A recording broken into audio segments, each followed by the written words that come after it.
সকল ক্ষমতার উৎসকে, কেউ যেটা পারে না পারে কে? সে আল্লাহর জন্য পড়ছে আলহামদুলিল্লাহ। সবাই আওয়াজ করে পড়েন তো, রব্বানা লাকাল হামদ হামদান কাসীরান তাইয়িবান মুবারাকান ফীহি ইয়া রাব্বি লাকাল হামদু কামা ইয়ানবাগি লিজালালি ওয়াজহিকা ওয়া আযীমি সুলতানিকা লাকাল হামদু বিল ঈমান লাকাল হামদু বিল ইসলাম লাকাল হামদু বিল কুরআন। প্রশংসা করলাম কার? সব সময় প্রশংসা চলবে কার? আমরা প্রশংসা করি কার? আমরা যেন বেশি বেশি আল্লাহর প্রশংসা করতে পারি। আল্লাহ তুমি তৌফিক দান করো। আরো জোরে পড়ি আমিন। এখানে কি পিছন থেকে ধাক্কা দিবেন না, পিছন থেকে ধাক্কা দিবেন না। পারলে বসে যান, না পারলে দাঁড়িয়ে থাকেন, ধাক্কা ধাক্কি করবেন না। গলায় খুব ব্যথা, কথা বলতে আমার কষ্ট হচ্ছে।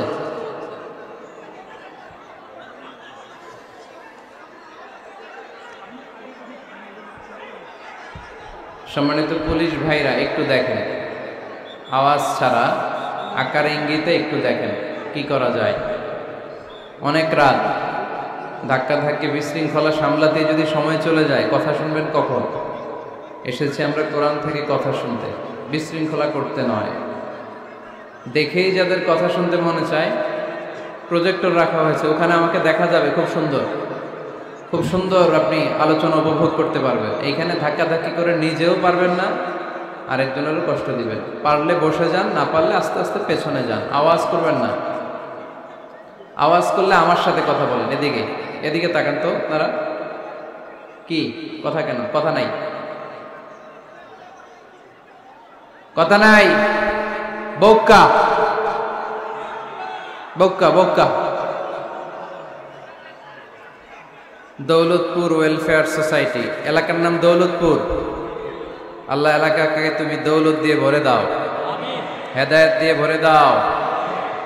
ওয়েলফেয়ার সোসাইটির সার্বিক সহযোগিতায় পরগানাহি দৌলতপুর সিনিয়র আলিম মাদ্রাসা সভাপতিত্ব করছেন জনাব লুৎফুর রহমান সাহেব, অধ্যক্ষ অত্র মাদ্রাসা। হুজুর আছেন আমার পাশেই। গত রজনীতে কথা বলেছেন জনাব মাওলানা কমর উদ্দিন দৌলতপুরি, ডক্টর শহীদুল ইসলাম বারাকাতি, মাওলানা হোসাইন আহমদ মাহফুজ চুয়াডাঙ্গা, মুফতি আমির হামজা কুষ্টিয়া। আজ সকালে মহিলা সমাবেশে কথা বলেছেন আব্দুল মতিন শাহবাগী সাহেব, মুফতি আমির হামজা কুষ্টিয়া। আজকে কথা বলেছেন মাওলানা কারি আব্দুল্লাহ আলামিন সাহেব, জনাব মাওলানা সাদিক সিকান্দার সাহেব, মাওলানা মাহবুবুর রহমান জালালাবাদী সাহেব, মাওলানা ডক্টর আবুল কালাম আজাদ বাশার ভাই। কথা বলেছেন মাওলানা শেখ জামাল উদ্দিন ভাই। আমার নাম নাই এখানে, আমার নাম নাই এটাতে। কই নিয়ে আসছেন আমারে? এখন যদি ধরে আমারে পুলিশ, আপনি তো এখানে আমন্ত্রিত না, এখানে আসলেন কেন? ভেজাল আছে না নাই? ভুল করে বোধহয় বাদ দিয়ে দিছে না? আমরা ভুল করলে আমাদের মাফ করে কে? কি এক আল্লাহ আমরা পাইছি, আমরা খালি ভুল করে, উনি খালি মাফ করে। সুবহানাল্লাহ পড়বেন না? এবার কি আপনারা থামতে পারছেন একটু? আচ্ছা, এইদিকে এখনো আওয়াজ। আপনারা কথা বলবেন না, এদিকে তাকান। বসতে পারলে বসেন, আর না বসতে পারলে দাঁড়িয়ে থাকেন। আজকের আলোচনার বিষয় সুখী দম্পতি। আলোচনার বিষয় কি? সুখী দম্পতি। বিয়ে করছেন কারা কারা দেখি? দুই হাত তোলে অনেকে। নিয়ত ভালো না, আরেকটা ঘটাবে নাকি? খবর আছে, ভাবি সব মানলেও এটা মানবে না, ঠিক কিনা? আমাদের দেশের নারীরা ভালোবাসায় ভাগ বসাতে দিতে চায় না, সব মানে। সারাদিন এটা বুঝাবেন, বোঝানোর পরে বলবেন না, সবশেষে কি বলে? না। তো এই আলোচনাটা যারা বিয়ে করছেন রিসেন্ট, তাদের কাজে লাগবে। আর যারা করেন নাই, করবেন, শীঘ্রই করবেন, এদেরও কাজে লাগবে। আর যারা মুরব্বী, অনেক অভিজ্ঞতা, ওনাদেরও কাজে লাগবে। ওনারা এটা শুনে নাতিনাত করতে শোনাতে পারবে, ঠিক কিনা? তাহলে কারোরই লস নাই। আলোচনাটা বলতে আমার 50 মিনিট থেকে 1 ঘন্টার সময় লাগবে। এই 1 ঘন্টা বা 50 মিনিট বসে থাকতে পারবেন যারা যারা, তারাই বসে থাকবেন। বাকিরা আপনাদের কাজ থাকলে, 1 নাম্বার থাকলে আস্তে আস্তে বেরোতে পারেন এখনই। যাদের 1 নাম্বার করা লাগবে, 1 নাম্বার বোঝেন? বোঝে নাই বোধহয়। 1 নাম্বার মানে কি? আচ্ছা, এইটা 1 নাম্বার, 2 নাম্বার, 3 নাম্বার যা লাগে। এই 50 মিনিট থেকে 1 ঘন্টার মধ্যে কেউ বেরোতে পারবে না। বের হইলে আমি ধরবো, এর আলোচনা থামাই, আপনারাও ধরবেন। পারা যাবে? কথা কয় না। যদি কারো এই 50 মিনিট থেকে 1 ঘন্টা 1 নাম্বার, 2 নাম্বার, 3 নাম্বার লাগে, এখনই চলে যান। যেহেতু আপনার ব্যস্ততা আছে, পেরেশানি আছে, কোনো অসুবিধা নেই, আস্তে আস্তে উঠে যান। যারা যেতে চায় সুযোগ করে দেন, একটু সুযোগ করে দেন। উঠতেছেন না কেন? তার মানে 1 ঘন্টা থাকবেন আপনারা? আওয়াজ করে বলেন, 1 ঘন্টা থাকা যাবে? অনেক যুবক ছেলেরা দাঁড়িয়ে আর মুখ ভেঙে নিতেছে এমনি, থাকমু হুজুর। মাশাআল্লাহ, খুব ভালো। কয়টার দিকে আসছেন আপনারা?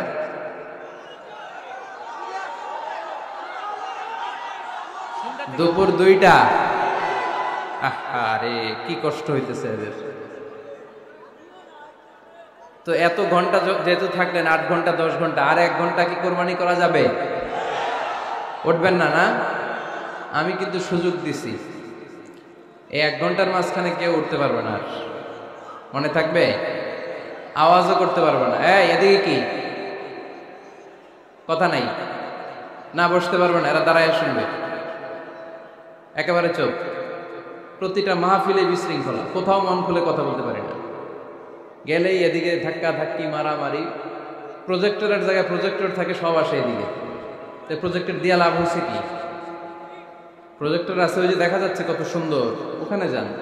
এখানে ধাক্কাধাক্কি করবেন না। ওখানেও লোক আছে আলহামদুলিল্লাহ, এরা ভালো মানুষ অনেক। ঠিক আছে, দৌলতপুরের ভাইয়েরা, আলোচনা শুরু হচ্ছে এখন।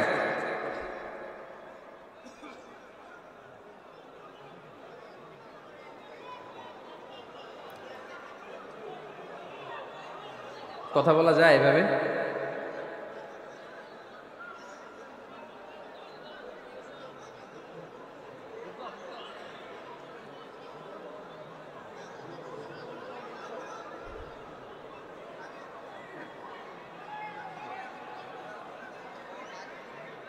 ব্যাস,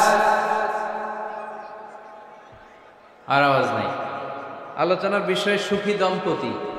বিষয় কি? কথা বলে না। দম্পতি বোঝেন? বুঝেন?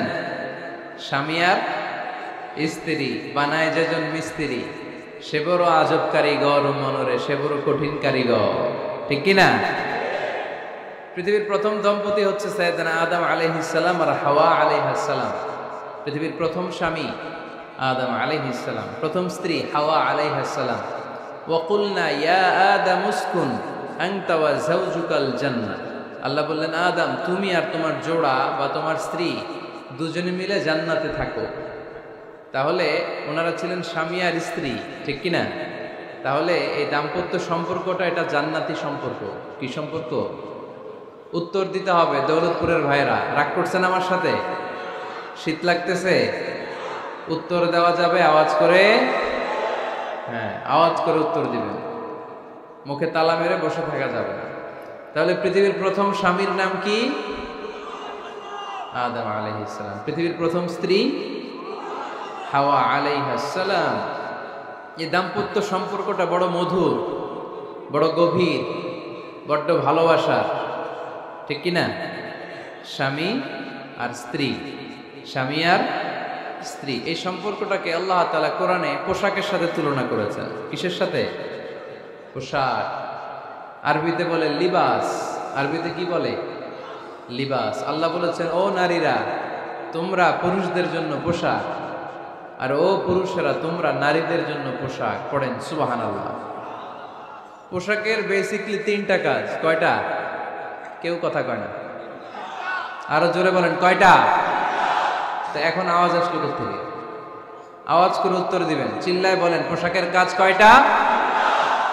এভাবে শেষ পর্যন্ত খোঁচায় যেন সাউন্ড বের করা না লাগে, স্বপ্রণোদিতভাবে উত্তর করবেন, ক্লাসের মতো হোক। 3টা কাজ। 1 নম্বর কাজ হচ্ছে পোশাক ইজ্জতের আবরু, লজ্জাস্থান ঢেকে রাখে, ঠিক কিনা? আমাদের লজ্জাস্থান ঢেকে রেখেছে আমাদের পোশাক। ঠিক তেমনি স্বামী তার স্ত্রীর ইজ্জত হেফাজত করে, স্ত্রী তার স্বামীর ইজ্জত হেফাজত করে, স্বামী তার স্ত্রীর চরিত্র হেফাজত করে, আর স্ত্রী তার স্বামীর চরিত্র হেফাজত করে। এজন্য আল্লাহ একে অপরের উদাহরণ দিতে যে লেবাস বা পোশাকের সাথে তুলনা দিয়েছেন। সুবহানাল্লাহ পড়েন। পোশাকের 2 নম্বর কাজ হচ্ছে সৌন্দর্য। এই যে কত সুন্দর ডিজাইন করা, এমব্রয়ডারি করা পোশাক যখন আমরা পরি সুন্দর লাগে না? তেমনি পুরুষের চোখে নারী সুন্দর, নারীর চোখে পুরুষ সুন্দর, স্বামীর চোখে স্ত্রী সুন্দর, স্ত্রীর চোখে স্বামী সুন্দর। সুবহানাল্লাহ পড়েন। পোশাকের 3 নম্বর কাজ হচ্ছে কমফোর্ট, আরাম দেয়া, প্রশান্তি দেয়া। শীতকালে এই যে আমরা ব্লেজার পরেছি, জ্যাকেট পরেছি, অনেকে চাদর গায়ে দিয়েছেন, কেউ মাথায় রুমাল দিয়েছেন, কেউ গলায় মাফলার দিয়েছেন, একটা উষ্ণ উষ্ণ আরাম আছে না নাই? আবার গরমের কালে পাতলা সুতি কটনের কাপড় পরলে একটা আরাম আছে না নাই?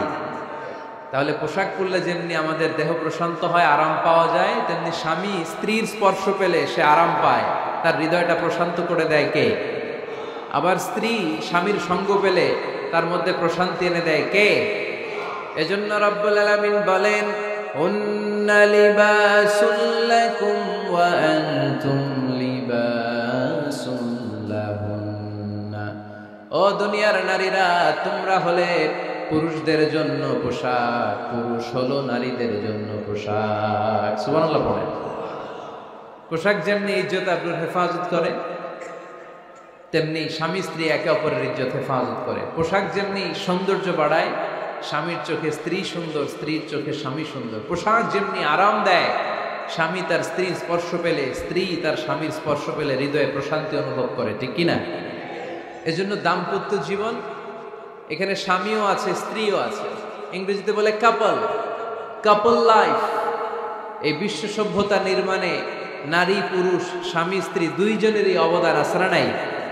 এজন্য সুনানে তিরমিজির বর্ণনায় আল্লাহর হাবিব সাল্লাল্লাহু আলাইহি ওয়াসাল্লাম বললেন, আন-নিসাউ শাকাইকুর রিজাল, নারীরা হচ্ছে পুরুষের কাউন্টার পার্ট, নারীরা হচ্ছে পুরুষের পার্টনার, সহকর্মী, সহযোগী। এই বিশ্ব সভ্যতা নির্মাণে শুধু পুরুষদেরই অবদান নাই, নারীদের অবদান আছে না নাই? এজন্য কাজী নজরুল ইসলাম অসাধারণ লিখেছে, এ বিশ্বে যা কিছু মহান চিরকল্যাণকর, অর্ধেক তার করিয়াছে নারী, অর্ধেক তার নর। তার মানে নর নারী, স্বামী স্ত্রী দুইজনেরই অবদান এই মানব সভ্যতায় আছে না নাই? এই সম্পর্কটাকে আল্লাহ লেবাসের সাথে তুলনা করলেন, মেটাফরিক্যালি, রূপকভাবে আল্লাহ পোশাকের সাথে তুলনা করলেন। পোশাক যেমনি গায়ের সাথে লেগে থাকে, পোশাক যেমনি চামড়ার সাথে মিশে থাকে, স্বামী স্ত্রীর সম্পর্কটাও এরকম, একাকার, মিলেমিশে, ভালোবেসে একাকার। স্বামী স্ত্রীর রিলেশনশিপ সম্পর্কটা অনেকটা হাত আর চোখের মতো। হাত ব্যথা পেলে চোখ দিয়ে পানি ঝরে, আবার চোখ দিয়ে পানি ঝরলে হাত সেই পানি মুছে দেয়, ঠিক কিনা? তাহলে সম্পর্কটা কেমন যেন হাত আর চোখের মতো। হাত কেটে গেলে পানি পড়ে কোন দিক দিয়ে? চোখ দিয়ে পানি ঝরে। আবার চোখ দিয়ে পানি ঝরলে চোখের পানি মোছার জন্য হাতের দরকার আছে না নাই? তাহলে একেবারে মিলেমিশে একাকার সুখী দাম্পত্য জীবন, স্বামী স্ত্রী এই জান্নাতি সম্পর্কটাকে কিভাবে উপভোগ করবে, কিভাবে একে অপরের সাথে ডিলিংস করবে, আচরণ করবে, এ ব্যাপারে কোরআন এবং সুন্নাহয় আমাদের জন্য গাইডলাইন দেয়া আছে না নাই? আমরা গাইডলাইন নিব কোরআন থেকে। কোত্থেকে? কোরআন থেকে আর সুন্নাহ থেকে। কারণ এই কোরআন আর সুন্নাহ আমাদেরকে সঠিক জীবন দর্শন শিখায়, কিভাবে এই পৃথিবীতে চললে পৃথিবীতেও সুখ, আবার আখেরাতেও সুখ, এর সব দিক নির্দেশনা কোরআনে আছে না নাই? তাহলে এই যে স্বামী স্ত্রীর দাম্পত্য জীবন, এক্ষেত্রে প্রত্যেককে আল্লাহ তাআলা কিছু দায়িত্ব দিয়েছে। আজকে দায়িত্বগুলোর ব্যাপারে আমরা শুনব। স্ব স্থানে থেকে প্রত্যেকেই, স্বামী যদি স্বামীর দায়িত্ব পালন করে, স্ত্রী যদি স্ত্রীর দায়িত্বটুকু পালন করে, তাহলে দাম্পত্য জীবনটাকে জান্নাতি দাম্পত্য সুখ দিয়ে ভরে দিবে কে? আল্লাহ। আমাদের প্রত্যেকের দাম্পত্য জীবন সুখী হোক, সমৃদ্ধ হোক, আমরা চাই কি চাই না? অনেকে বলে হুজুর সুখ নাই, সুখ নাই, ঘরের ভেতরে গেলেই জাহান্নাম। আহা, কথা শোনে না আমার। আবার স্ত্রীরা বলে হুজুর দোয়া করবেন, পরকিয়া করে, খালি এসএমএস পাঠায়, আমারে ভাল লাগে না এখন, এখন অন্যদিকে ঘুরে। এরকম আসরা নাই? দুই দিক থেকে অভিযোগ। বোনদের জন্য কোনো প্যান্ডেল ট্যান্ডেল আছে নাকি আজকে? হ্যাঁ, দিনের বেলা সমাবেশ ছিল তো, এটা হয়ে গেছে তো মাইকের সাউন্ড নিশ্চয়ই। এই এদিকে উঠছে কে? টান দেন এদেরকে ধরে, টানেন টানেন, টাইনা বসান বসান, টান দেন টান দেন, হুজুরে ধরেন, হুজুরে ধরেন। ধরতে পারেন নাই হুজুরে? ধরছেন? হ্যাঁ, টান দেন। এই তো, টাইনা বসেন। এদিকে তাকান, এদিকে হয়েছে, হ্যাঁ বসাই দিচ্ছে। এইভাবে চলবে একেবারে শেষ পর্যন্ত। উঠলে খবর আছে। শুরুতে সুযোগ দিয়েছি, সুযোগ নেন নাই। তো আমরা প্রথমে স্বামীর দায়িত্ব শুনবো। দাম্পত্য জীবনে স্বামীকে আল্লাহ তাআলা কি দায়িত্ব দিয়েছে, তারপর স্ত্রীকে আল্লাহ তাআলা কি দায়িত্ব দিয়েছে, এবং দুইজনের আবার কালেকটিভ সম্মিলিত কিছু দায়িত্ব আছে, এগুলো আমরা শুনবো। শুনতে রাজি আছেন তো? কষ্ট হচ্ছে আপনাদের? আচ্ছা, এই বাম দিকটা আমাকে কষ্ট দিয়েই যাচ্ছে, খালি আওয়াজ, কথা। একটু থামছে আবার শুরু। কেন? আমার দিকে তাকান। আরেকজনকে থামতে বলছে কি আপনার? এই থামো থামো, এগুলো বলেন কেন? আপনি থামেন, তাইলে তো হয়ে গেল। হ্যাঁ, আবার আমার সাথে কথা বলেন, আপনি চুপ। তো প্রথমে আমরা সম্মিলিত দায়িত্বের কথা শুনব। সম্মিলিতভাবে আল্লাহ স্বামী স্ত্রী দুইজনকেই কিছু দায়িত্ব দিয়েছে, যে দায়িত্বটা দুইজনের উপরই বর্তায়। এরপরে শুনবো স্বামীকে আল্লাহ কিছু দায়িত্ব দিয়েছে, এটা শুনবো। এরপরে স্ত্রীকে কিছু দায়িত্ব দিয়েছে, আল্লাহর কসম এই দায়িত্বগুলো যদি স্বামী স্ত্রী সম্মিলিতভাবে পালন করে, এক একটা ঘরকে আল্লাহ জান্নাতি পরিবার বানায় দিবে, সুখী সমৃদ্ধ জান্নাতি দম্পতি বানায় দিবে। এরকম দাম্পত্য জীবন, সুখময় দাম্পত্য জীবন আমাদের হোক। আমরা চাই কি চাই না? চাই। তাহলে আমরা প্রথমে আলাদা আলাদা দায়িত্ব শোনার আগে সম্মিলিত বা কালেকটিভ রেসপন্সিবিলিটি কি আছে, এই সম্মিলিত দায়িত্বগুলো শুনব। স্বামী স্ত্রীর দুইজনের কাঁধেই বর্তায় এরকম প্রথম দায়িত্ব হচ্ছে স্যাক্রিফাইস। দাম্পত্য জীবনের আসল খেলাটা হচ্ছে স্যাক্রিফাইসের খেলা। কিসের খেলা? স্যাক্রিফাইস। এটা লাগবে। আমার বোনেরা অথবা যুবতী বোনেরা অথবা রিসেন্টলি বিয়ে হয়েছে এরকম বোনেরা, আজকে তো এক ভাই এসে দোয়া চাইল, হুজুর 3 দিন আগে বিয়ে হয়েছে আমার, একটু দোয়া করে দেন। তারপর যুবক ছেলেরা, তোমরা যারা বিয়ে করনি করবা, খেয়াল করে শোনো, এগুলো কাজে লাগবে। স্যাক্রিফাইসটা খুব জরুরি। স্যাক্রিফাইস ইজ দ্য কি of a successful happy couple life. একটা সুখী দাম্পত্য জীবনের আসল চাবি হচ্ছে স্যাক্রিফাইস। আওয়াজ করে বলতে হবে, চাবিটার নাম কি? স্যাক্রিফাইস করতে হবে, একটু মানিয়ে নেয়া, একে অপরকে বোঝা, একটু ভালোবাসা, একটু মানিয়ে চলা, এটার নাম হচ্ছে স্যাক্রিফাইস। একে অপরকে বোঝার চেষ্টা করা, একটু মানিয়ে চলার চেষ্টা করা, একটু ভালো লাগা, একটু ভালোবাসা, সুখ দুঃখ ভাগাভাগি করে মিলেমিশে একাকার হয়ে যাওয়া, এটার নামই দাম্পত্য জীবন। ঠিক কিনা? হ্যাঁ, এটার নামই দাম্পত্য জীবন। মিলেমিশে একাকার হয়ে যেতে হবে, স্যাক্রিফাইসের মানসিকতা অর্জন করতে হবে। একে অপরের দোষ ধরলে চলবে না, কারণ no one is perfect in this life. আপনি যে আপনার বউয়ের দোষ ধরতেছেন, আপনার দোষ নাই? কথা বলেন না কেন? আপনারও দোষ আছে না নাই? তো লিস্ট দুইভাবে করা যায়, একটা হচ্ছে দোষের লিস্ট আর একটা হচ্ছে গুণের লিস্ট। দোষের লিস্ট বাদ দিয়ে দেন। আপনার স্ত্রীর মধ্যে আল্লাহ তাআলা কি কি গুণ দিয়েছে, এই গুণগুলোর লিস্ট করুন, দোষের লিস্ট নয়। দাম্পত্য জীবনটাই এমন, কখনো ঝগড়া, কখনো হাসাহাসি, কখনো মেঘ, কখনো বৃষ্টি, আছে না নাই? হয় না এরকম? Ups and downs.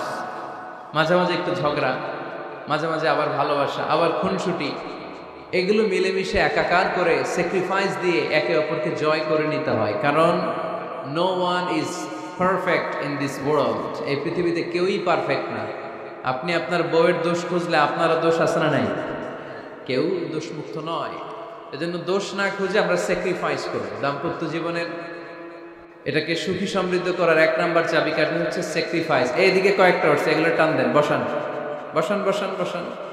এই যে লাল গেঞ্জি, এটারে বসান, পিছনে সবুজ গেঞ্জি বসান, টাইনা বসান না, আমি বলছি বসান, টান দেন ওরে ধরে, টানেন সবাই মিলে, টান দেন ওরে, হ্যাঁ বসান, হ্যাঁ ধাক্কা মারেন, সাবাস, হ্যাঁ ঠিক আছে, এই বসাইতে পারেন, লাল গেঞ্জি চলে যাইতেছে, ওরে ধরো, এই ঠিক আছে, বসছে ও, ঠিক আছে বসছে, ফাইন, আমার দিকে তাকান, বসে গেছে। কষ্ট পাইতেছেন আপনারা? হুজুর শেষ করে দেই তাইলে, হ্যাঁ শুনবেন তো? ওঠা বসা কেন? সময় দিয়েছিলাম ওই সময় যান না কেন? পুরো বাংলাদেশটা এরকম ক্যাওস, কেউ নিয়ম মানতে চায় না, যেতে বলছি যায় না, এরপরে কথা শুরু করছে, এখন ওঠা শুরু করছে। তো শৃঙ্খলা আপনি কোথায় কাজে লাগাবেন? এটা কোরআনের মাহফিল, এখানে নীতির কথা শোনানো হয়, তো এখানে যা চলবে সব নীতি মেনেই চালাতে হবে, ঠিক কিনা? অনিয়ম করতে পারবেন না আপনি। আর এখানে তো ওনারা স্বাধীনতা ঘোষণা করছে, আলাদা হয়ে যাবে এরা, আপনারা স্বাধীন হয়ে যান, হয়েছে? এদিকে তাকান। তাহলে সুখী দাম্পত্য জীবনের 1 নম্বর চাবির নাম কি? স্যাক্রিফাইস। চিল্লায় বলতে হবে, সেটা কি? তাহলে হাজব্যান্ড ওয়াইফ দুইজনই স্যাক্রিফাইস করবেন। এই যে ভাই, আল্লাহর দোহাই লাগে, আল্লাহর দোহাই, এই দৌলতপুরের ব্যাপারে খুব খারাপ একটা ইমপ্রেশন নিয়ে আমি যাব আপনাদের কারণে। আপনারাই আপনাদের দৌলতপুরের বদনামের জন্য যথেষ্ট। আরেকজনের বসানোর দরকার নেই, নিজেই বসেন, কাউরে ইঙ্গিত করার দরকার নেই, কোথাও লাইট মারার দরকার নেই, লাইট বন্ধ করে নিজেই বসে যান, বসে।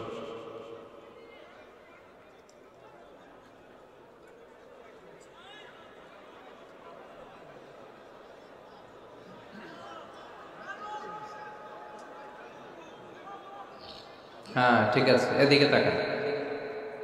দাম্পত্য জীবনকে সুখী করার 2 নম্বর কালেকটিভ ফর্মুলা হচ্ছে ঝগড়া করা যাবে না। ঝগড়া আপনারা করেন নাকি ভাবির সাথে? ভাবির সাথে ঝগড়া করেন কে কে? দেখি হাত তোলেন।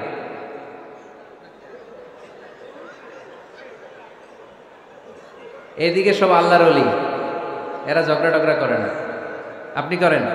এই সাহসী সন্তান আছে কিছু, মাশাআল্লাহ, ঠিক আছে, বেশি করেন না আবার। হ্যাঁ ঠিক আছে, ঠিক আছে, তোমরাও করো, বুঝছি, আপনারাও করেন, ওকে। না, ঝগড়া করা যাবে না। একজন ঝগড়া শুরু করলে আরেকজন চুপ থাকতে হবে। দুইজনই ঝগড়া করলে, দুইজন রেগে গেলে ঝামেলা আসরা নেই।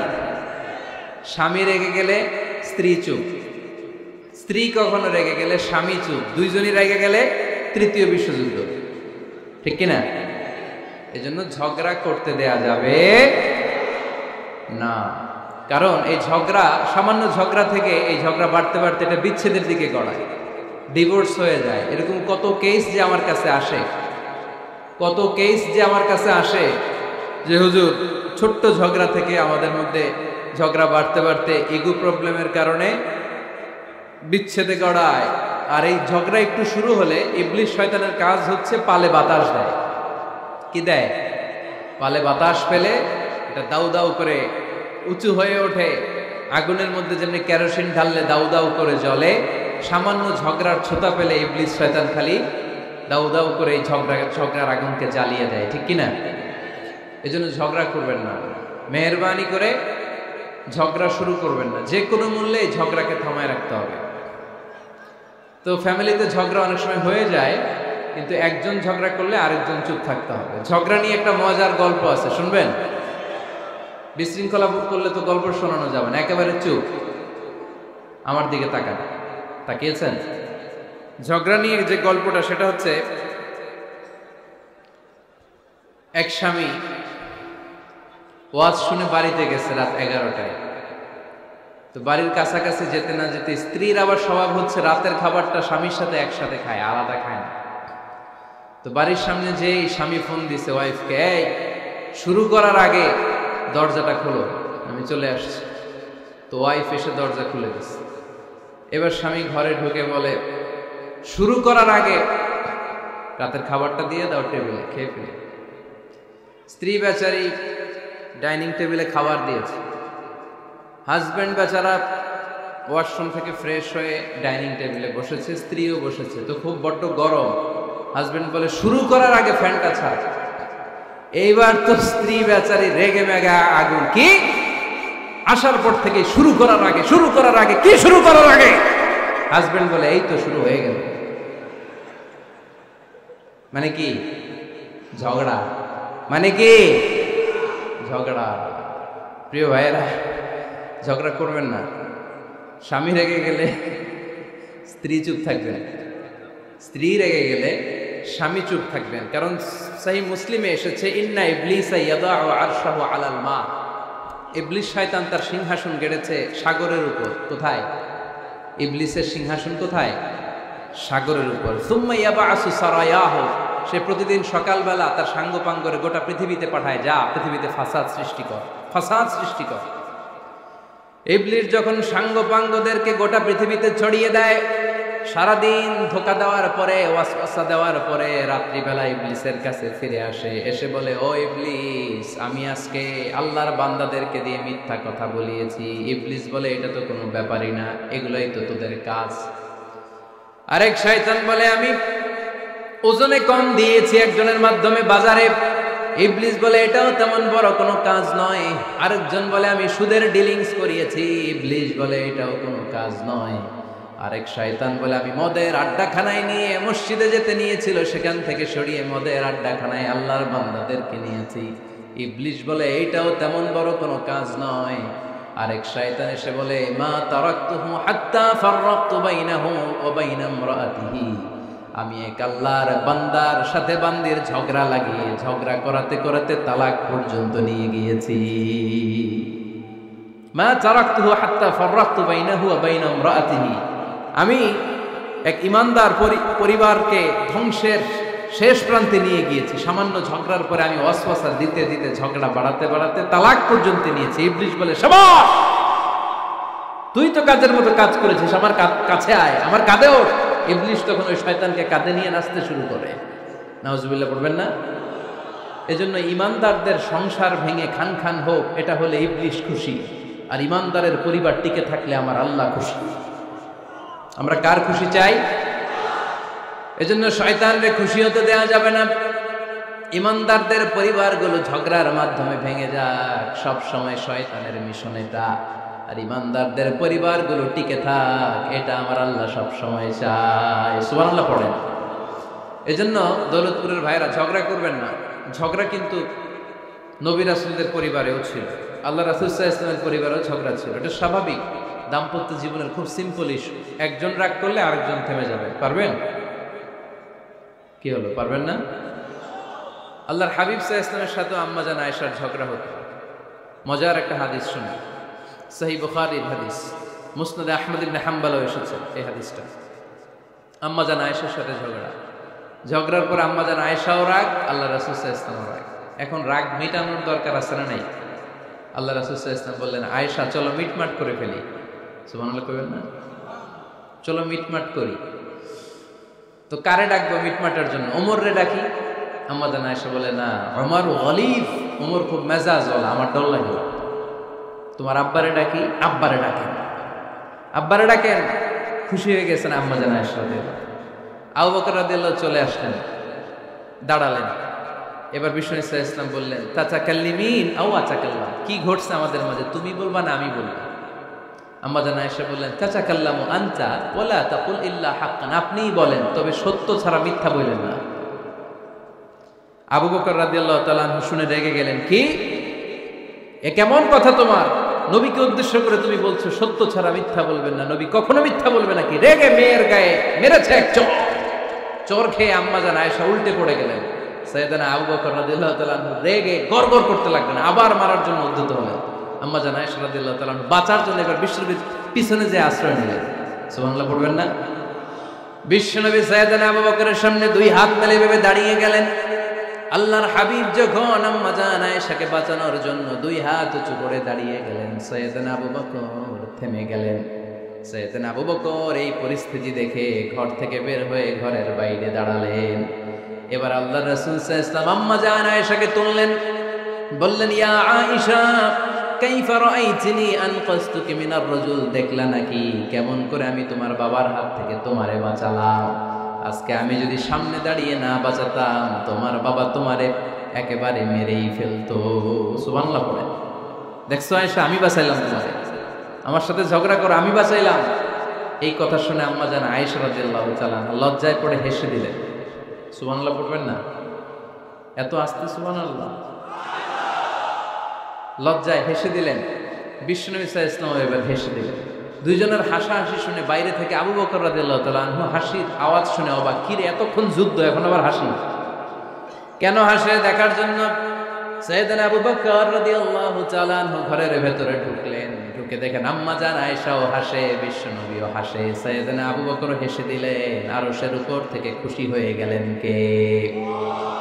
এবার সাইয়েদনা আবু বকর বলেন, ইয়া রাসূলুল্লাহ ইয়া হাবিবাল্লাহ আশরিকানি ফি সিলমিকুমা কামা আশরাকতুমানি ফি হারবিকুমা। নবী গো, আপনাদের দুইজনের মধ্যে যুদ্ধ লাগলে যেমনি মিটমাট করার জন্য আপনি আমারে ডাকেন, আপনাদের এই আনন্দ ঘন মুহূর্তগুলোতে শরীক হওয়ার জন্য মাঝে মাঝে আমারে ডাইকে। সুবহানাল্লাহ পড়েন। আপনাদের মধ্যে যুদ্ধ লাগলে সন্ধি করার জন্য যেমনি আমারে ডাকেন, আপনারা যখন আনন্দ ঘন পরিবেশ এরকম খুনসুটি করেন, হাসাহাসিতে মেতে ওঠেন, তখন একটু আমারে ডাইকেন। সুবহানাল্লাহ পড়বেন না? দেখেন আল্লাহ রাসূল সাল্লাল্লাহু আলাইহি ওয়াসাল্লাম পৃথিবীর সবচেয়ে শ্রেষ্ঠতম মানুষ। উনাদের পরিবারেও ঝগড়া হতো, কিন্তু এই ঝগড়া কোনোদিন তালাক পর্যন্ত গিয়েছে? কথা বলেন না কেন? আল্লাহর হাবিব সাল্লাল্লাহু আলাইহি ওয়াসাল্লাম তার কোন স্ত্রীকে তালাক দিয়েছেন? প্রায় আম্মা জান আয়েশার সাথে রাগারাগি হতো। আল্লাহর হাবিব সাল্লাল্লাহু আলাইহি ওয়াসাল্লাম বলতেন, আয়েশা কখন তুমি রেগে থাকো সেটাও আমি জানি, কখন তুমি আমার উপর খুশি থাকো সেটাও আমি জানি। ইয়া আয়েশা ইন্নী লা আ'লামু ইযা কুনতি আন্নী রাদিয়া ওয়া ইযা কুনতি আলাইয়া গাদবা। আয়েশা কখন রেগে থাকো তাও বুঝি, কখন খুশি থাকো তাও বুঝি। আম্মা জান আয়েশা বললেন, ইয়া রাসূলুল্লাহ কেমনে বোঝেন? বিশ্বনবী বললেন, তোমার দোয়ার বাক্যগুলো শুনো বুঝি। যখন তুমি আমার উপরে খুশি থাকো তখন দোয়ার সময় তুমি এভাবে বলো, ওয়া রাব্বি মুহাম্মদ, ও মুহাম্মদের রব আপনি আমাদের সব গুনাহ মাফ করে দেন। আর যখন তুমি আমার উপর রেগে থাকো তখন তুমি মুনাজাতের সময় বলো, ওয়া রাব্বি ইব্রাহিম, ইব্রাহিমের রব আপনি আমাদেরকে ক্ষমা করে দেন। তার মানে যখন তুমি রেগে থাকো তখন দোয়ার সময় আমার নামটা মুখে নিতে চাও না। সুবহানাল্লাহ পড়েন। তখন তুমি দোয়ার সময় অন্য নবীর নাম নাও। আম্মা জান আয়েশা বললেন, ইয়া রাসূলুল্লাহ মা আহাজুরু ইল্লা ইসমাক, আমি তো শুধু নামটাই সরাই, আমার মুখ থেকে কেবল আপনার নামটাই সরায় রাখি, আমার হৃদয় থেকে কখনো আপনারে সরাতে পারি না। আমার হৃদয় জুড়ে আপনি, মা আহাজুরু ইল্লা ইসমাক, নবী হে আমি শুধু দোয়ার সময় রাগের মাথায় আপনার নামটা বাদ দিই, হৃদয় থেকে তো আপনারে বাদ দিতে পারি না। সুবহানাল্লাহ পড়বেন না? তার মানে নবীদের ফ্যামিলি তো ঝগড়া এগুলো হতো, কিন্তু এটা তালাক পর্যন্ত গড়াতো না, ঠিক কিনা? তাহলে এখন থেকে আমাদের এই স্লোগান নিতে হবে যে ঝগড়া করলেও আমরা ডিভোর্সের দিকে যাব না। পারা যাবে? আর একজন রেগে গেলে আরেকজনকে চুপ থাকতে হবে। ভাবি রেগে গেলে আপনি চুপ, পারবেন? পারবেন না? ইনশাআল্লাহ। এই যারা বিয়ে করে না এরা ইনশাআল্লাহ, আর বাকিরা চুপচাপ। আওয়াজ করে পড়েন না ইনশাআল্লাহ। তাহলে প্রথমে স্যাক্রিফাইস, তারপর ঝগড়া করা যাবে না। 3 নাম্বার, দাম্পত্য জীবনের কোনো গোপন কথা অন্যের কাছে শেয়ার করা যাবে না। হাদিসে এসেছে, এটাকে বলা হয়েছে আ'যামুল আমানা, এটা সবচেয়ে বড় আমানত। যারা দাম্পত্য জীবনের একান্ত বিষয় কারোর সাথে শেয়ার করে তারা সবচেয়ে বড় কবিরা গুনাহ করে। আশরারুন নাস বলেছেন বিশ্বনবী এদেরকে, সবচেয়ে নিকৃষ্ট মানুষ। ইয়াউমাল কিয়ামাতি মানজিলাতান, আল্লাহর কাছে কিয়ামতের দিন সবচাইতে নিকৃষ্ট হয়ে দাঁড়াবে ওই দম্পতি, ওই নারী কিংবা ওই পুরুষ। তুফদি ইলা যাওজিহি ওয়া ইউফদি ইলা যাওজিহা সুম্মা ইউনশিরু সিররাহা, তারা একান্ত সময়ে ফিজিক্যাল ইন্টিমেসিতে যা করে এটা পরে মানুষের কাছে বলে বেড়ায়, এরকম আছে না নাই? খবরদার, এটা বড় কবিরা গুনাহ। অনেক বোনরা একসাথে হলে দাম্পত্য জীবনের বিভিন্ন গোপন বিষয় নিয়ে কথা বলে, আছে না নাই? অনেক পুরুষরা একে অপরের সাথে, বন্ধুদের সাথে বিভিন্ন বিষয় নিয়ে শেয়ার করে, এটা এমন ওইটা এমন, এগুলো বলা যাবে? আসিবাউ হারাম। দাম্পত্য জীবনের সব বিষয়, স্বামীর সব বিষয় স্ত্রীর কাছে আমানত, স্ত্রীর সব বিষয় স্বামীর কাছে আমানত রেখেছে কে? দাম্পত্য জীবনের এই প্রাইভেট লাইফের কোনো কিছু কিয়ামত পর্যন্ত অন্যের কাছে প্রকাশ করাকে হারাম ঘোষণা করে দিয়েছে কে? এজন্য খবরদার আমার বোনেরা, একসাথে মহিলারা হলে পেটের কথা পিঠের কথা সব বের করে দেয়, আছে না নাই? কিছু থাকে না, সব বের হয়ে যায়। খবরদার, সব বললেও দাম্পত্য জীবনের কোনো কথা শেয়ার করা যাবে? আমার ভাইয়েরা খবরদার, আপনাদের দাম্পত্য জীবনের কোনো কথা আপনার বন্ধুর সাথে শেয়ার করতে পারবেন না, এগুলো ফ্যামিলির শান্তি নষ্ট করে, দাম্পত্য জীবনের সুখকে নষ্ট করে। তাহলে 3 নাম্বার, প্রাইভেসি বজায় রাখবেন, এটা দুজনেরই দায়িত্ব। 4 নাম্বার, অহেতুক সন্দেহ পরিহার করবেন।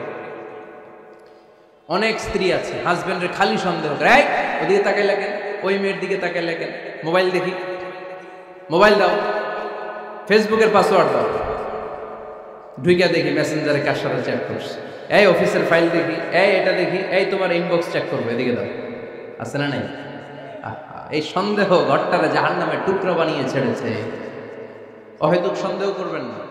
আবার ভাইরা ভাবিদেরকে অহেতুক সন্দেহ করবেন, এই ওদিকে গেলা কেন, ওদিকে তাকাইলা কেন, এটা করলা কেন, ওইটা করলা কেন, দেখি তোমার মোবাইল, তোমার মোবাইলের গ্যালারি দেখি, লক করে রাখছো কেন, লক খোলো। আছে না নাই? অহেতুক সন্দেহ ফ্যামিলিটারে জাহান্নামের টুকরা বানিয়ে দেয়। হ্যাঁ, ভ্যালিড কোনো অপরাধ যদি স্বামী করে ফেলে, ভ্যালিড কোনো অপরাধ যদি স্ত্রী করে ফেলে, পরকীয়ার কোনো বিষয় যদি প্রমাণিত হয়, বসেন, কনসাল্ট করেন, একে অপরের সাথে কথা বলেন, জিজ্ঞেস করেন।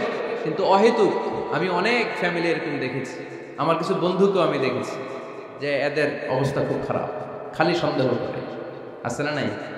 এই সন্দেহের রোগটা বড় রোগ, এই রোগ থেকে বেরিয়ে আসতে হবে। অহেতুক সন্দেহ করা যাবে না। 5 নাম্বার, হাজব্যান্ড ওয়াইফের দায়িত্ব হচ্ছে একে অপরের সহযোগী হতে হবে, সহকর্মী। আল্লাহর জান্নাত পাওয়ার ক্ষেত্রে একে অপরের সহযোগী। আপনি একা জান্নাতে যাবেন, ভাবি জাহান্নামে, এটা আপনি চান?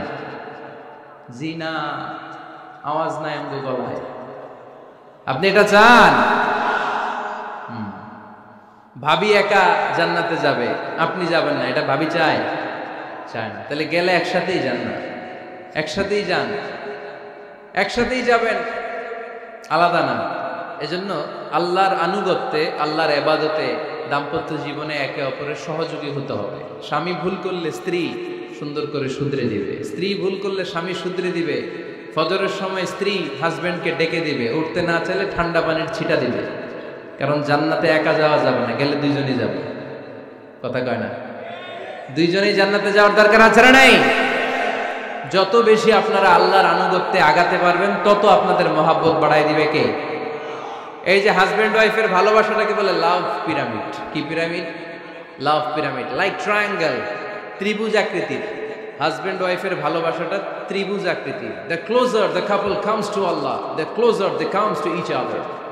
হাজব্যান্ড ওয়াইফ যত বেশি আল্লাহর কাছে যাবে, তারা নিজেরাও নিজেদের তত কাছে যাবে। হাজব্যান্ড ওয়াইফ আল্লাহর সম্পর্ক থেকে যত দূরে সরে যাবে, তারা নিজেরাও নিজেদের থেকে তত দূরে সরে যাবে। ঠিক কিনা? ত্রিভুজ চিনেন আপনারা? হ্যাঁ, এই জিওয় কয়েকজন জিওয়, আপনারা ত্রিভুজ চিনেন না? চিনি, জিওয়, ঠিক আছে। ত্রিভুজের কয় কোণা? হ্যাঁ, 3 কোণা। এই যে এরকম লাভ পিরামিড, 3 কোণা। এই উপরের কোণায় আল্লাহর অবস্থান, আর এই কোণায় স্বামী, এই কোণায় স্ত্রী। তো তারা আল্লাহর দিকে যত যাবে, নিজেরাও তত কাছে যাবে। আর তারা আল্লাহর সম্পর্ক থেকে যত দূরে চলে যাবে, নিজেদের মধ্যে দূরত্ব বাড়তে থাকবে। ঠিক কিনা? পিরামিডটা বুঝতে পারছেন? ত্রিভুজ আকৃতির সম্পর্কটা লাভ পিরামিড এরকম, 3 কোণা। উপরের কোণায় থাকে আল্লাহ, এদিকে স্বামী, এদিকে স্ত্রী। তারা যদি আল্লাহর কাছে উভয়ে যেতে চায়, উভয়ে কাছাকাছি আসতেছে না? কথা বলেন না কেন? আর আল্লাহর আনুগত্য ইবাদত থেকে দুইজন যদি দূরে সরে যায়, তাহলে দুজনের দূরত্ব বাড়িয়ে দেয় কে? এজন্য স্বামী হবে স্ত্রীর সহযোগী, সহকর্মী। নামাজের সময় একে অপরকে ডেকে দিবেন, মোবাইলে অ্যালার্ম দিয়ে রাখবেন। স্বামী স্ত্রীরে ডাকেন, স্ত্রী স্বামীরে ডাকেন। স্বামী স্ত্রীকে কোরআন তেলাওয়াত শোনাবেন, স্ত্রী স্বামীরে কোরআন তেলাওয়াত শোনাবেন। ফ্যামিলিটারে জান্নাতি ফ্যামিলি বানাই দিবে কে? তাহলে এই 5টার দায়িত্ব কালেকটিভ রেসপন্সিবিলিটি, স্বামীর উপরও বর্তায়, স্ত্রীর উপরও বর্তায়। এগুলো মেনে চললে দাম্পত্য জীবন সুখকর করে দিবে কে? মনোযোগ আছে? কষ্ট হচ্ছে? এবার আমরা হাজব্যান্ডের দায়িত্ব শুনি। হাজব্যান্ডের প্রথম দায়িত্ব হচ্ছে, হাজব্যান্ড হচ্ছে caretaker of the family, incharge, protector. আর রিজালু কাওয়ামুনা আলান নিসা। আল্লাহ বললেন স্বামী হলো তার স্ত্রীর ইনচার্জ, প্রোটেক্টর। স্ত্রীকে সুরক্ষা দিবে, স্ত্রীকে টেক কেয়ার করবে, স্ত্রীর দায়িত্বে থাকবে। এই দাম্পত্য জীবনের দুইজনের সংসারকে, সংসারের মধ্যে স্বামীকে দায়িত্বশীল বানিয়েছে কে? পুরুষ দায়িত্বশীল। পুরুষ কখনো নারীর ক্ষতি করে না, সুপুরুষ নারীর ক্ষতি করে না। ঠিক কিনা? গোটা পুরুষ সমাজ নারী সমাজের সুরক্ষা দিবে। যেগুলো নারীকে একান্তে পেলে রেপ করে। এই যে ঢাকা বিশ্ববিদ্যালয়ে একটা রেপের ঘটনা ঘটছে না, যে এই বেয়াদবটা এই কাজ করেছে, এটা কি পুরুষ না কুপুরুষ? এটা কি সুপুরুষ না কুপুরুষ?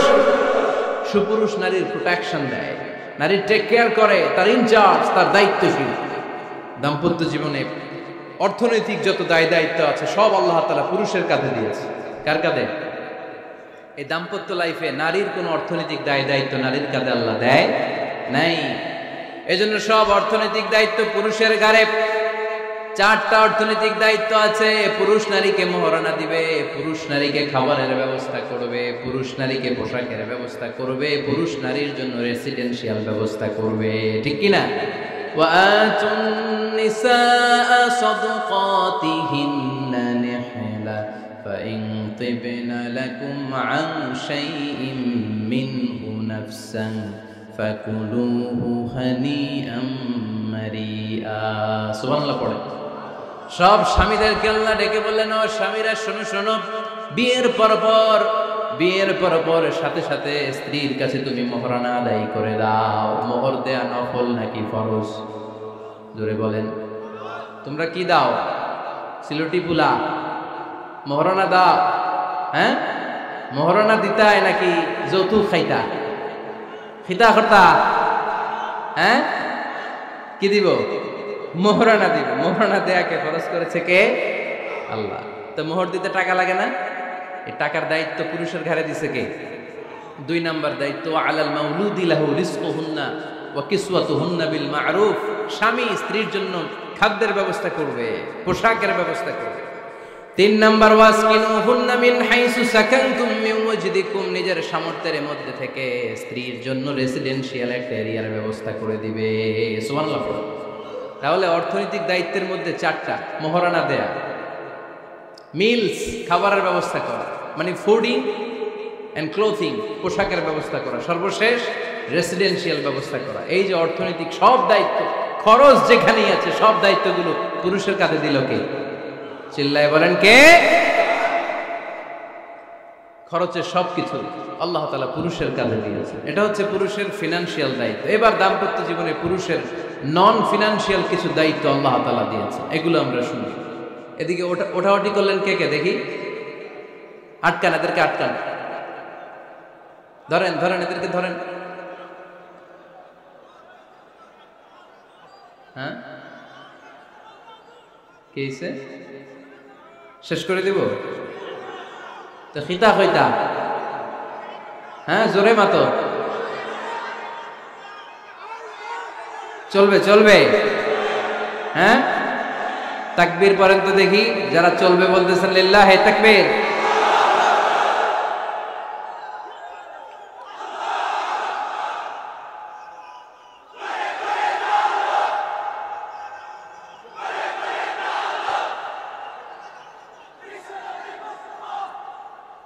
মাশাআল্লাহ মাশাআল্লাহ।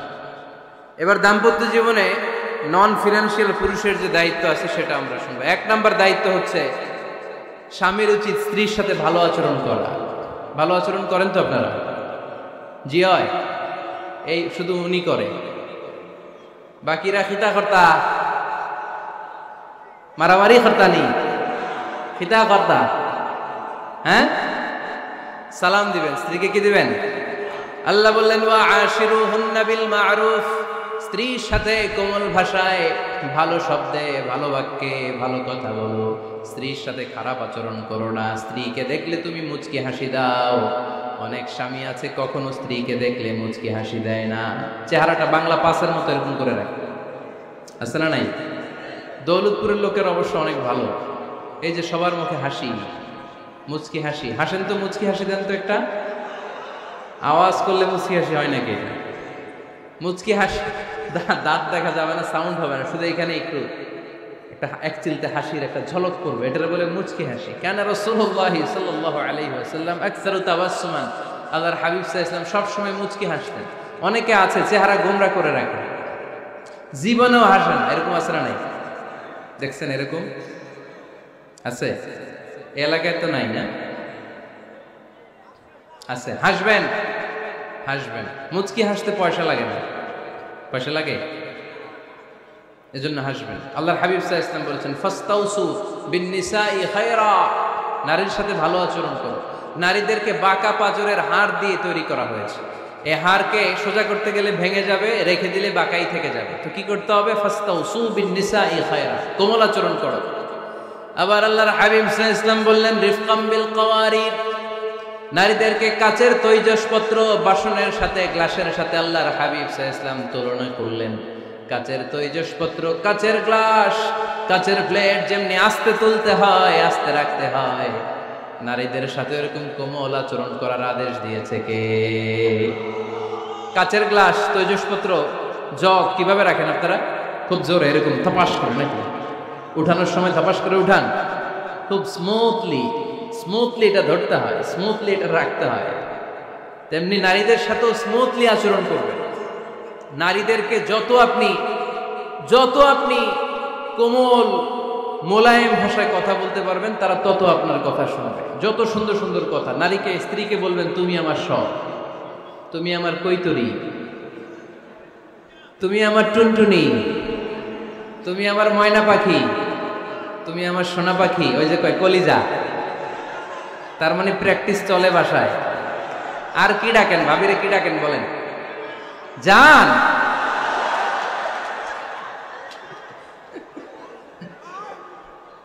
জান ডাকেন। আর ভাবি কি ডাকে আপনাদেরকে? বাবু। কি ডাকে? বাবু ডাকে। আর কি ডাকে? হ্যাঁ, বেবি। পোলাপান কত দুষ্ট দেখছেন, বেবি ডাকে নাকি? স্বামী স্ত্রীর মধ্যে এই সোহাগপূর্ণ, এই ভালোবাসাপূর্ণ এই ডাকাডাকিতে কোনো গুনাহ নাই, আছে সওয়াব। এগুলো দাম্পত্য জীবনকে সুখময় করে, ঠিক কি না? তাহলে স্ত্রীদের সাথে কোমল আচরণ করতে হবে, 1 নাম্বার দায়িত্ব। 2 নাম্বার দায়িত্ব, স্ত্রীর সেক্সুয়াল ডিজায়ারকে ফুলফিল করতে হবে। সেনসিটিভ, যেগুলো ব্যাখ্যা করে বোঝানো কঠিন। আপনারা বুঝবেন যারা ম্যাচিউরড, মোর দেন 18 ইয়ার্স, যারা 18+ যাদের বয়স, সেক্সুয়াল ডিজায়ার ফুলফিল করা হাদিসে এসেছে, এটা স্বামীর দায়িত্ব। ফিজিক্যাল ইন্টিমেসির সময় নিজের ডিজায়ার ফুলফিল হলেই কুইট না করা, সময় দেয়া, এটা আবশ্যক। এই বিষয়েও প্রত্যেক স্বামীর খেয়াল রাখা দরকার। সংক্ষেপে শেষ করে দিলাম। 3 নাম্বার, স্ত্রীর ব্যক্তিগত বৈধ কাজে স্বাধীনতা দিতে হবে স্বামীর। অনেক স্বামী এই ছোট্ট বিষয় নিয়ে মারামারি লাগায় ফেলে ঘরে। স্ত্রীর ব্যক্তিগত বৈধ যে চয়েস, এটাতে আপনি স্বাধীনতা দিবেন। স্ত্রীর মনে চায় রান্না বান্না শিখতে, আপনি বললেন তুমি কম্পিউটার শিখো, কিলাকিলি আছে না নাই? স্ত্রীর মনে চায় কাঁথা সেলাই শিখতে, নকশি কাঁথা, আপনি বললেন না তুমি ল্যাঙ্গুয়েজ শিখো, ঝামেলা আছে না নাই? না, আপনার স্ত্রী আর একটা ইন্ডিভিজুয়াল, প্রত্যেকের আলাদা ব্যক্তিগত রুচি, চাহিদা, মতামতের গুরুত্ব আছে না নাই? এজন্য প্রত্যেক স্বামীর উচিত স্ত্রীর বৈধ ব্যক্তিগত যে কাজ, অবৈধগুলো না। আবার স্ত্রী বলল যে জি বাংলা দেখো, তুমি একটা টিভি নিয়ে আসো, আনা যাবে? কথা বলেন। স্ত্রী বলল চলো পহেলা বৈশাখে আমরা নাচানাচি করবো তুমি আর আমি মিলে, এটা মানা যাবে না। স্ত্রীর ব্যক্তিগত বৈধ কাজের স্বাধীনতা দেয়া।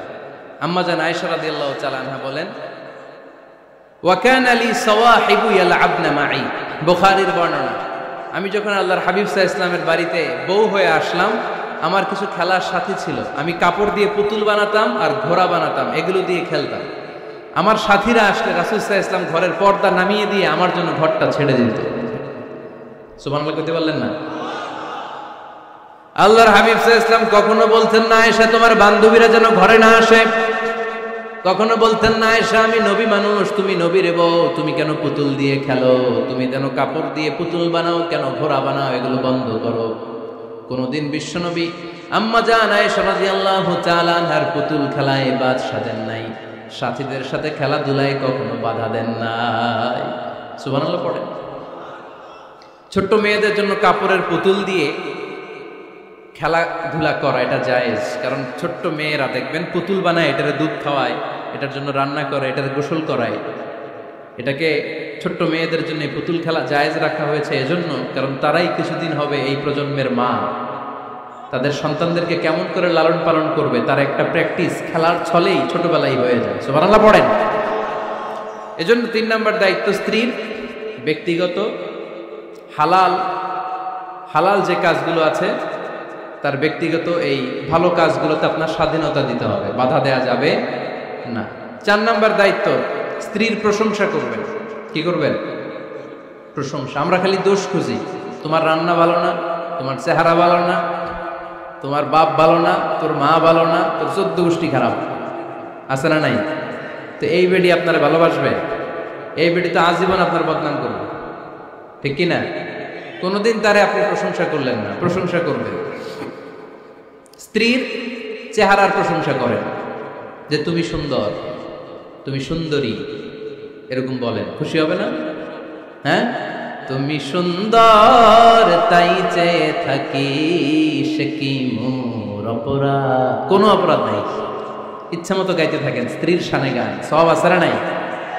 তবে শুধু স্ত্রীকে শোনানো যাবে, ভাবিরে শোনানো যাবে, শালীরে শোনানো যাবে, পাশের বাড়ির কাউরে শোনানো যাবে? দেখেন ইসলাম কত চেক এন্ড ব্যালেন্স। স্ত্রীকে আপনি গান শোনান, কোনো গুনাহ নাই, আছে শুধু সওয়াব। তাহলে 4 নম্বর পয়েন্ট হচ্ছে এপ্রিসিয়েশন। সারাদিন এই মহিলাটা ফজরের পর থেকে উঠে ঘর গুছায়, মশারিগুলো খোলে, বিছানা পরিষ্কার করে, বাচ্চাদেরকে ক্লিন করে, স্কুলের টিফিন রেডি করে দেয়, বাচ্চাদেরকে স্কুলে যেতে দেয়, আপনার জন্য খাবার রেডি করে, কাপড় ধোয়, ঘরের সবাইকে দেখভাল করে। একদিনও আপনি তার এপ্রিসিয়েশন করলেন না। এরকম ডাকাইত স্বামী আছে না নাই? দৌলতপুরে নাই, এখানে সব ভালো।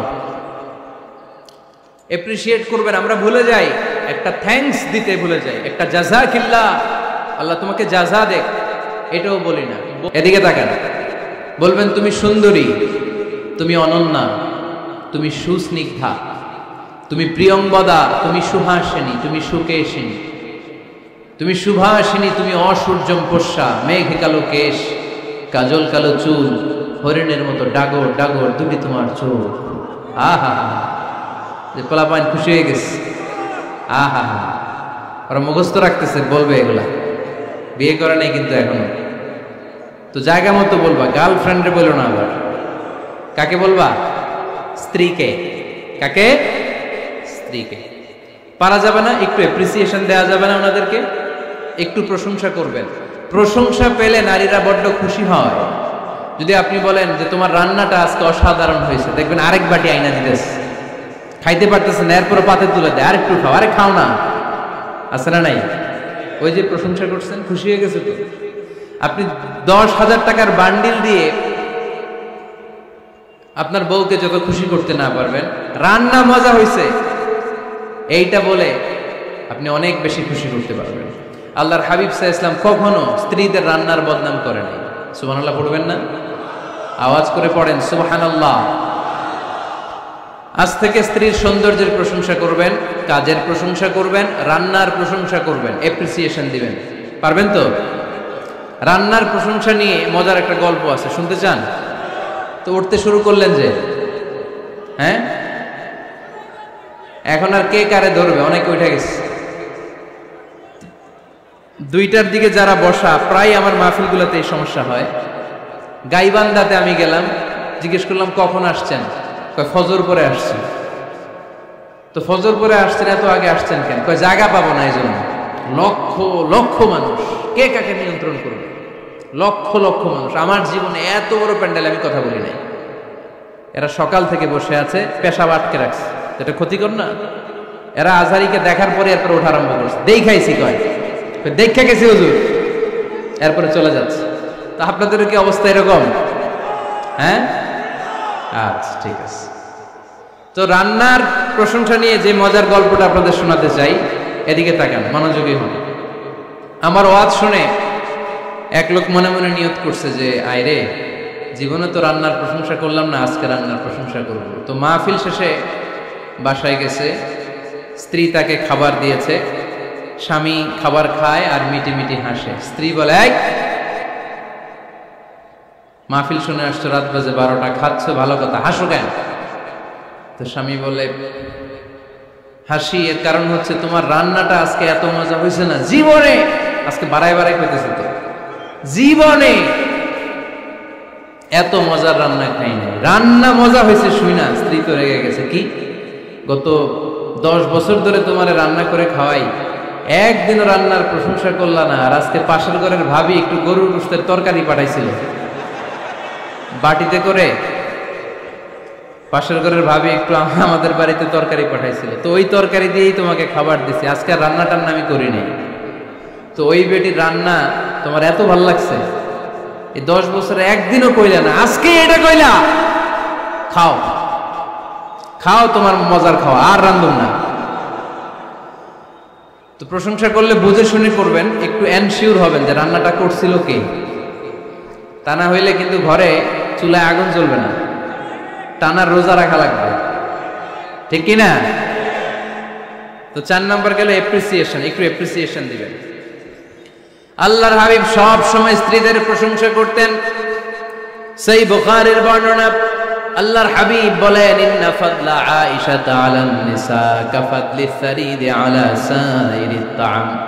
আরব ভূখণ্ডের মধ্যে সব খাবারের উপরে সারিদ খাবার যেমনি সেরা, দুনিয়ার সব নারীদের মধ্যে আমার আয়েশা তেমনি সেরা। সারিদ একটা খাবার আছে। আমি যখন মিশরে পড়তাম আল আজহার ইউনিভার্সিটিতে, আমাদের ইউনিভার্সিটিতে সরকারের পক্ষ থেকে সরকারিভাবে খাবার দেয়া হতো। আমাদের খাবারের খরচ বহন করতেন ওমানের সুলতান কাবুস। এই গত 3-4 দিন আগে ইন্তেকাল করেছেন, নাম শুনছেন আপনারা? প্রায় 40 বছরেরও বেশি মনে হয়, 45 বছর বা 50 বছরের লম্বা সময় উনি ওমানের প্রেসিডেন্ট ছিলেন। উনি আমাদের খাবারের খরচটা বহন করতেন। কিছুদিন আগে ইন্তেকাল করেছেন। আমরা ওনার জন্য দোয়া করি, আল্লাহ তাআলা এই সুলতান কাবুসের জীবনের গুনাহগুলো মাফ করে নিক, ওনার সমস্ত খেদমত আল্লাহ কবুল করে নিক। তো আমাদের আল আজহার ইউনিভার্সিটির হোস্টেলে ঈদের দিন একটা খাবার দিত, এটার নাম ছিল সারিদ। রুটি আর গোশত এগুলোকে ম্যাশড করে একটা স্তর বানাতো, এটা কেটে কেটে আমাদেরকে দিত, এটাকে বলে সারিদ। আরব দেশে সবচেয়ে দামি খাবার। আমাদের দেশে যেমনি পোলাও, গরুর রেজালা, রোস্ট, এগুলো খুব উন্নত খাবার ধরা হয়, বিয়েতে সার্ভ করা হয়। আরব দেশে ওইটাকে বলে সারিদ, শ্রেষ্ঠ খাবার। আল্লাহর হাবিব বললেন, সব খাবারের মধ্যে যেমনি সারিদ সেরা, নারীকুলের মধ্যে তেমনি আমার আয়েশা সেরা। দেখেন কেমনে এপ্রিসিয়েট করতেন। আম্মা জান আয়েশাকে তিনি সব সময় আদর করে হামায়রা বলে ডাকতেন। হামায়রা মানে লাল সুন্দরী বউ। কি সুন্দরী? আম্মা জান আয়েশা রেগে গেলে গাল দুটো আনার ফলের মতো লাল হয়ে যেত, এজন্য ডাকতেন, ও আমার লাল সুন্দরী বউ। সুবহানাল্লাহ কইতে পারলেন না? আবার আম্মাজান খাদিজাতুল কুবরা তাহেরা রাদিয়াল্লাহু তাআলা আনহার ব্যাপারে বলতেন, ইন্নী ক্বাদ রুজিকতু হুব্বাহা। সহিহ মুসলিমের বর্ণনায় তিনি বলতেন, খাদিজার ভালোবাসা আল্লাহ তাআলা আমার হৃদয়ে রিজিক হিসেবে দিয়েছে। আওয়াজ করে পড়েন আল্লাহু আকবার। তো এইজন্য এপ্রিসিয়েট করবেন। 5 নাম্বার হচ্ছে আপনার ভালোবাসা স্ত্রীকে প্রকাশ করুন। এক ছাদের নিচে আজীবন বসবাস, 20 বছর হয়ে গেছে এদের সংসার, একদিনও মুখ ফুটে বলতে পারে নাই তোমারে ভালোবাসি। পারছেন? হ্যাঁ, কে কে পারছেন? দেখে হাত তোলে। হাত অর্ধেক তুলে আবার নামায়, ভেজাল আছে, ঠিক কিনা? ভালোবাসি বলছিলেন? কারে বলছিলেন? ভাবিকে না গার্লফ্রেন্ডকে? হ্যাঁ, স্ত্রীকে বলবেন, নিজের স্ত্রীকে বলবেন আই লাভ ইউ। কি বলবেন? কথা বুঝে না বোধহয়। কি বলবেন? সবাই বলেন, কি বলবেন? মুরব্বী একজনও কয় না, কয় এতদিন কইছি না, অহনও কম না। বলবেন, ভালোবাসা প্রকাশ করবেন। স্ত্রীরা এটা খুব চায়, স্বামীর পক্ষ থেকে এই খুনসুটিগুলো খুব পছন্দ করে। আপনি আজকে যে বলেন, দেখবেন ফ্যামিলির সুখ বাড়তে শুরু করছে। সুনানে তিরমিজির বর্ণনা, দেখেন বিশ্বনবী যে আই লাভ ইউ বলতো, তার দলিল শুনেন।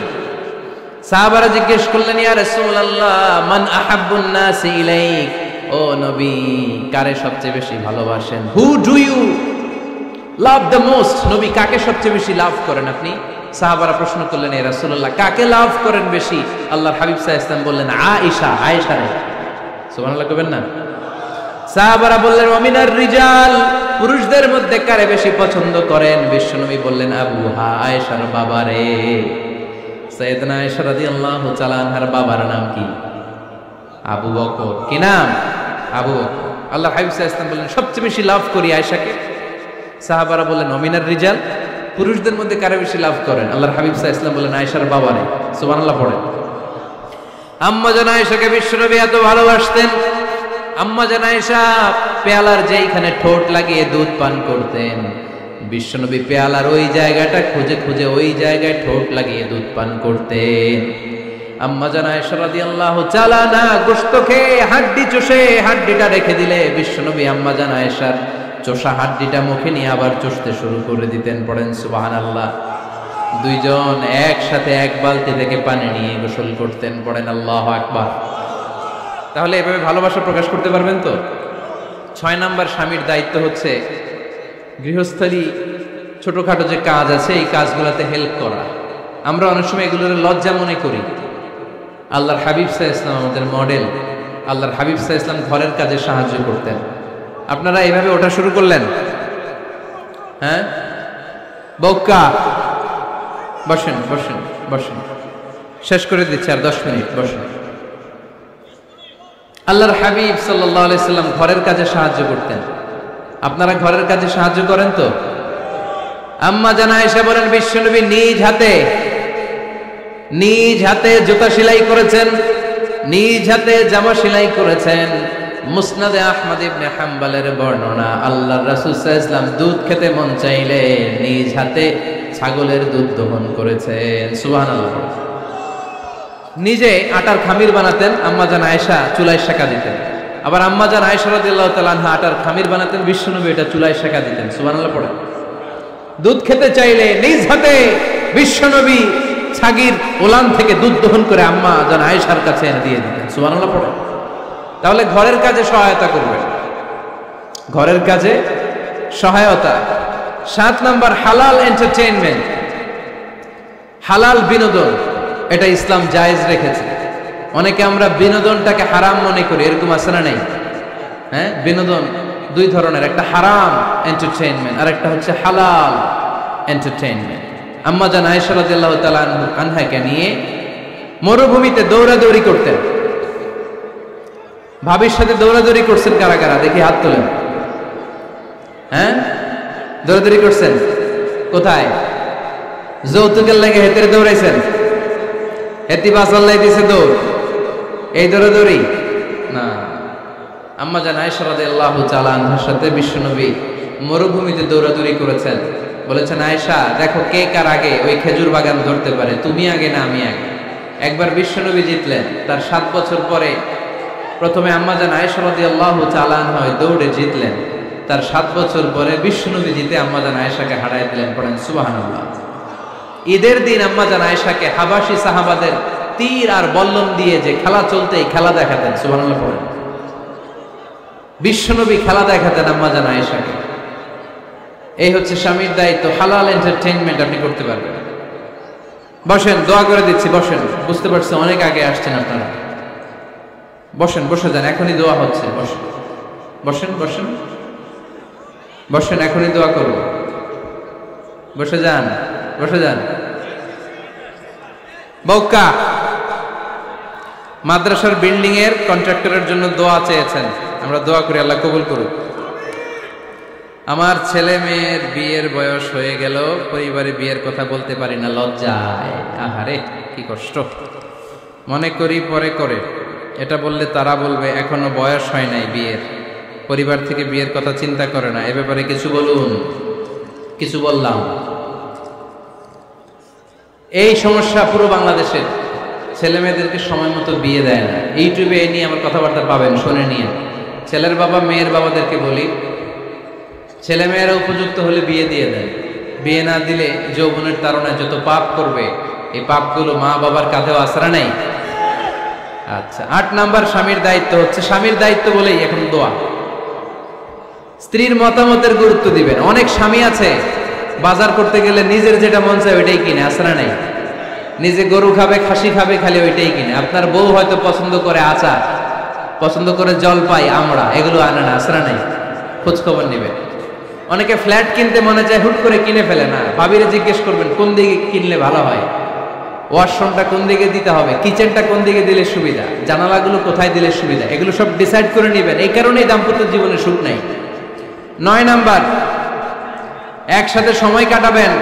6 মাসের বেশি কোনো লোক তার স্ত্রীর অনুমতি ছাড়া বাইরে যে প্রবাস জীবন কাটাতে পারবে না। এদেশের অনেক লোক প্রবাসে সময় কাটায়। 6 মাসের বেশি স্ত্রীকে রেখে দিয়ে কোনো হাজব্যান্ড বিদেশে থাকতে পারবে না। সিলেটিরা লন্ডনে থাকে, 6 মাস পরেই আসতে হবে, ঠিক কিনা? সর্বশেষ কথা হচ্ছে, স্ত্রীর জন্য দোয়া করবেন। স্বামীর পক্ষ থেকে স্ত্রীর জন্য দোয়া, এটার গুরুত্ব আছে না নাই? বিশ্বনবী তার স্ত্রীর জন্য দোয়া করতেন। স্ত্রীর জন্য দোয়া করবেন, রব্বানা হাব লানা মিন আজওয়াজিনা ওয়া যুররিয়াতিনা কুররাতা আ'য়ুন ওয়াজআলনা লিল মুত্তাকিনা ইমামা। ও আল্লাহ, আমার স্ত্রীদেরকে, আমার সন্তানদেরকে আমার চক্ষু শীতলকারী বানিয়ে দেন। পড়েন আমিন। আল্লাহ আমার স্ত্রীকে এমন বানান, স্ত্রীকে দেখলেই যেন আমার হৃদয়টা প্রশান্ত হয়, আমার চোখ যেন জুড়িয়ে দেয়। এই 10টা দায়িত্ব স্বামীর সুখী দাম্পত্য জীবনের জন্য। স্ত্রীর দায়িত্ব আজকে বলার সুযোগ হলো না, অন্য কোথাও অন্য কোনো মাহফিলে এই বিষয় নিয়ে আলোচনা করব, যে একটা সুখী দাম্পত্য জীবনের জন্য স্ত্রীকে আল্লাহ কি দায়িত্ব দিয়েছে। এই দায়িত্বগুলো আপনারা ইউটিউব থেকে শুনে নেবেন। আপনারা সবাই ভালো থাকুন, সুস্থ থাকুন, সুন্দর থাকুন। আমাদের প্রত্যেকের দাম্পত্য জীবন হোক সুখকর, সুন্দর, আনন্দময়। ওমা আলাইনা ইল্লাল বালাগ। আসসালামু আলাইকুম ওয়া রাহমাতুল্লাহি ওয়া বারাকাতুহু।